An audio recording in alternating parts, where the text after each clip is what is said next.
Welcome back to Echo Base Network, guys. I'm your host, Nicholas Glenn, and tonight I got the great Tom Connors here to do this video with me. We're going to actually cover an article on The Mandalorian Season 3 starts filming next month, according to Carl Weathers. Before we get to the article, how you doing, Tom? I'm doing the best I can. How about yourself? Good, good. Thanks for jumping in here and doing this with me. No problem. So this comes from comicbook.com, and this is a pretty short article, guys, so this will be pretty quick. Production on The Mandalorian's third season has been delayed due to filming on its spin-off series, The Book of Boba Fett, which is scheduled to arrive this October, taking the premiere slot that Mando has occupied for the previous 2 years. A recent report from Collider, our good friends over there at Collider, revealed that the new season of Mandalorian wouldn't begin filming until after Ewan McGregor's Obi-Wan Kenobi series was no longer occupied Lucasfilm's volume stages in Los Angeles, which I actually just recently heard, or it's been reported on, that Obi-Wan actually just finished filming. Yeah, and for those who may not know what the volume stages are, that's the quote-unquote VR stages where they have the live super cool technology that they're able to do with you can see it in the behind the scenes in real time. Mando season 1 and stuff. Let's see, I think we've introduced the world in which Mando exists now. Stuntman Brendan Wayne previously told Star Wars Sessions podcast about season 3. Not that there aren't going to be new things, I'm sure. I think there will be a lot less introductions and a lot more going back towards the first season of delivering deeper into the character and things like that, I think, Wayne shared. He added, "Have I read one script? No. Have I heard some things? Sure. I'm guessing, but I can tell you this. If anyone's going to be able to continue telling a story, it's Jon Favreau, and raising the stakes, it's Jon." Yeah, and of course, what's his name? Wayne, the stunt guy. Yep. That's John Wayne's grandson, ain't it? Yes, it is. Yeah. I actually skipped the first part of this article. With Carl Weathers, yeah. Yep, where it said, though no official word from Lucasfilm has been revealed, surprising no one, another voice from the production of Star Wars The Mandalorian has revealed a potential start date for the highly anticipated third season of the series.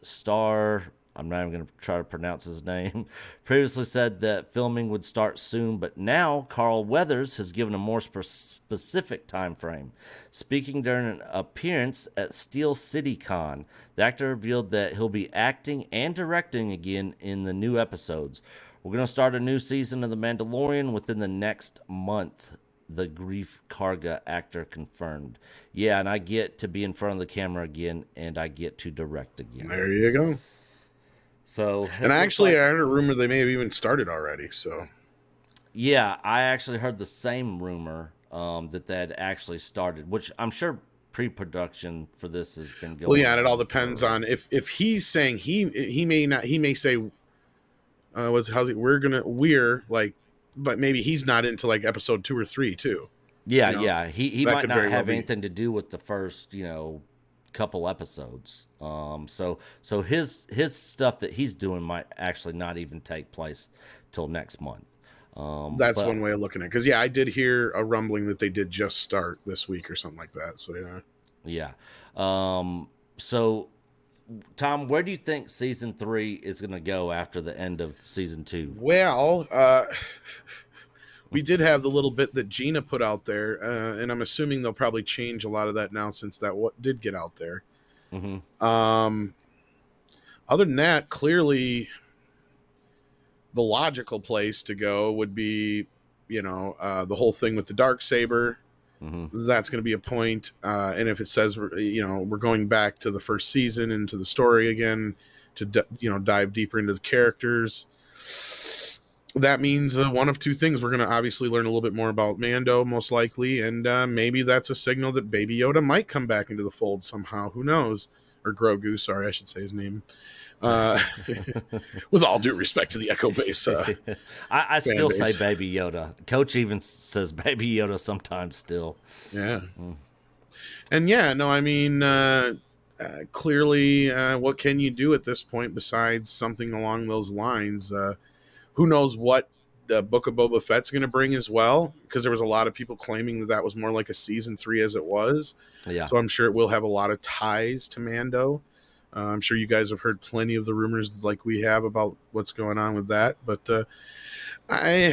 my expectations and to be honest, my drive to even watch it at this point, as we were discussing just before we started the session, kind of waned on Star Wars a little bit. I'm not as excited as I was for season 2 of Mandalorian. Yeah, and a lot of people are, especially after the whole Gina thing. And to be honest, I was a lot more excited about a lot of things looking forward when she was still a part of the fold, definitely. Yeah, and that's, I'll never understand Disney's reasoning behind doing something like that, and pissing off so many fans. It's just and that may be a catalyst for why Chapek may be doing some of the things he is now. I mean, it's hard to say. I mean, not to get too deep into the weeds with that, but that could be, like I said, that could have been one of the main catalysts there. So more control at the top, so things like that can't happen so much more often. Yeah. But again, she's never really officially been fired either. Keep that in mind. No, she hasn't. And it would be it would definitely be a breath of fresh air and a big, huge surprise if she popped back up in an episode of season 2 unexpectedly. I mean, they hid the Luke thing for a long time. I know there's some people out there that knew about it, but the general audience, a vast majority of them, knew nothing about it and were not. Well, and to be clear, there's people who told us and we didn't believe them. Yeah. We didn't believe them. It was like, you're full of crap. No way they do that. Yeah, and we actually streamed, and me and Coach was like, I think they're going to do it. And I was like, no way they're going to do it. No way they're bringing him. They've already destroyed his character. They're trying to distance themselves from OT stuff, anything OT related. There's no way they're going to bring Luke into it. It'll probably be Ezra or Ahsoka or somebody else.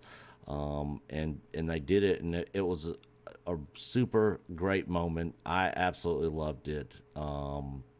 But, I completely understand where you're coming from, Tom, and on that side of it.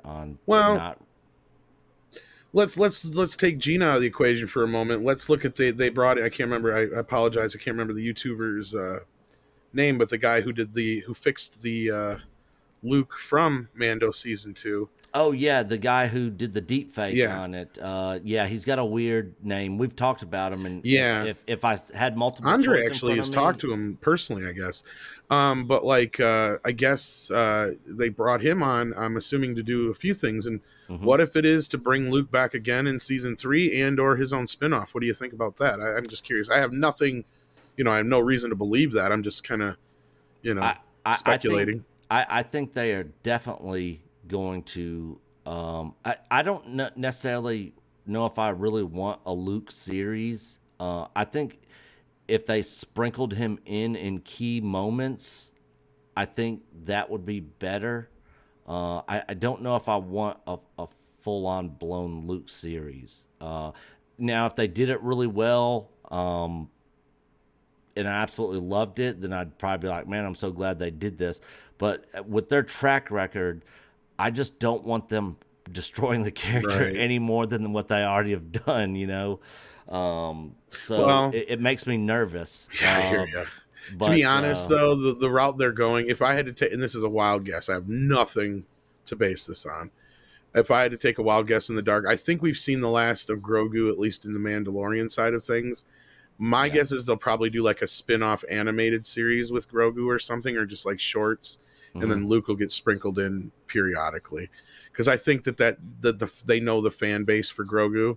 Because I've talked to so many people and their kids got Grogu stuff and they've never watched The Mandalorian. They don't care, especially little girls. They just love the fact that Grogu is adorable, right? Yeah. So they buy all the stuff, and so I can imagine they probably got some plans for Grogu, and they didn't just take him out of the show for no good reason. So I got to imagine there's something on the horizon for him. But part of me wants to be excited, but at the same time, I was very deflated between everything we dealt with leading up to the Luke part, and then then we had this high that got really sullied by, you know, the whole Gina Carano thing. And I think I'm pretty positive a lot of people are in the same boat I'm in with that. Yeah, So. I mean, I'm right there with you. I mean, I haven't completely written it off 100%. I still am not giving Disney a single dime. I watch all this stuff and with other means other than giving Disney my money. I don't buy any of the products. I haven't since The Last Jedi. But I for Coach and I don't want to speak for Coach, but I'm pretty sure he'd agree with me. For us, we're just such huge Star Wars fans. We don't want it to be dead. You know. No, you're not You know, Star Wars fans. You're and kidding.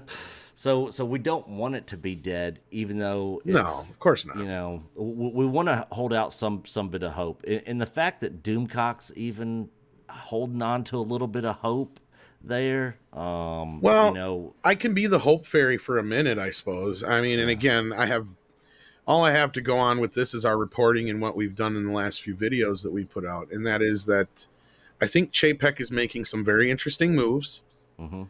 I think we're underestimating what he's up to. I think that we're being blindsided by the Scarlett Johansson lawsuit, and we're buying a lot of into what the media wants us to believe about him.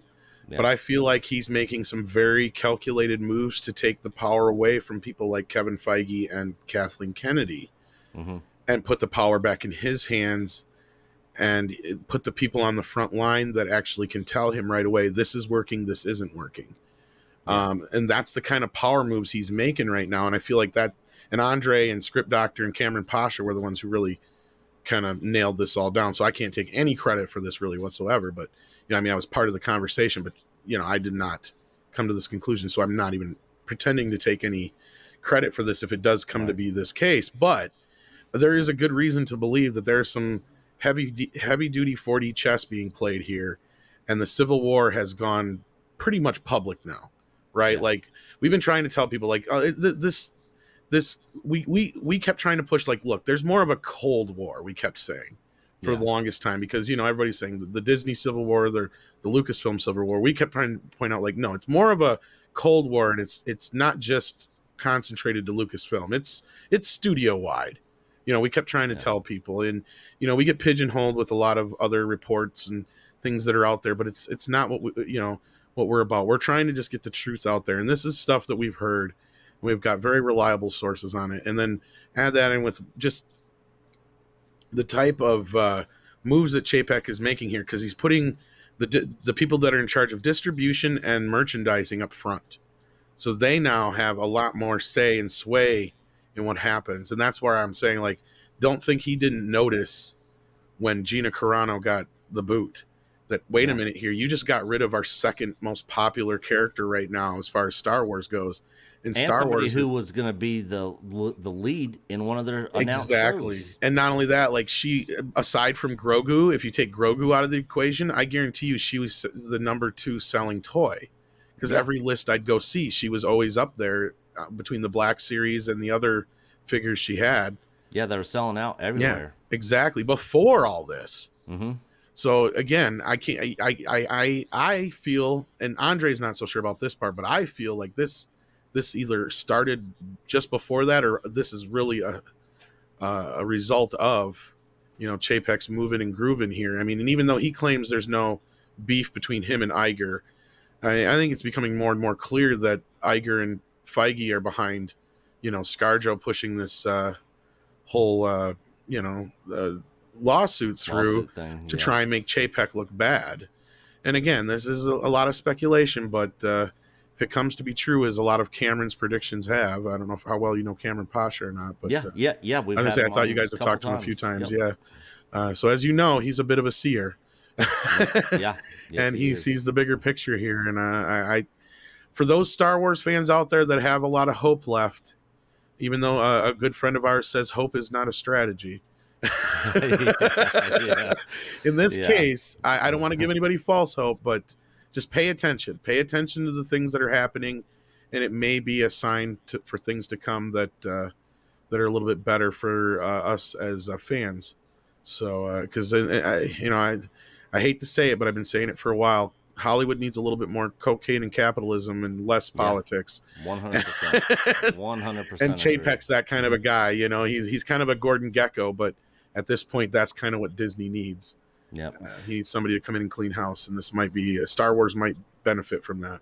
Yeah, and me and Coach are going to keep bringing you guys Star Wars content as we get news and stuff on this. And when Disney does something stupid, you know, we'll call their BS out. And if they do something great, you know, and they make some good decisions publicly and they give us good content, we'll give them praise for it and let them know, hey, this is what we want, this is what we like. No identity politics, no forced agendas into the crap, none of that. Just good stories, good characters, good content, and we'll throw our money at you. But that's going to wrap it up here, guys. I want to thanks for having me. I want to thank Mr. Tom Connors from Midnight's Edge and Midnight's Edge After Dark for doing this video with me. If you guys have not subbed to his channel, definitely go give him a sub. The links will be in the description below. Any final thoughts, Tom, before we cut out? No, just thanks again for having me. It's always fun to get to talk to you and Coach. And even though I'm not into Star Wars as much as I used to be prior to a lot of the shenanigans that have gone down, I still hold out hope for the fans and even a little bit for myself. So otherwise I wouldn't even be here talking to you guys about it. I'd be like, thanks, but no thanks. I'm done with that. Cut it out of my life. I'm in rehab. All right. Well, I appreciate it, Tom. And let us know your thoughts in the comment section below. Are you excited for season 3? What are you looking forward to? What are your thoughts, theories? Let us know. We'll have a discussion about it.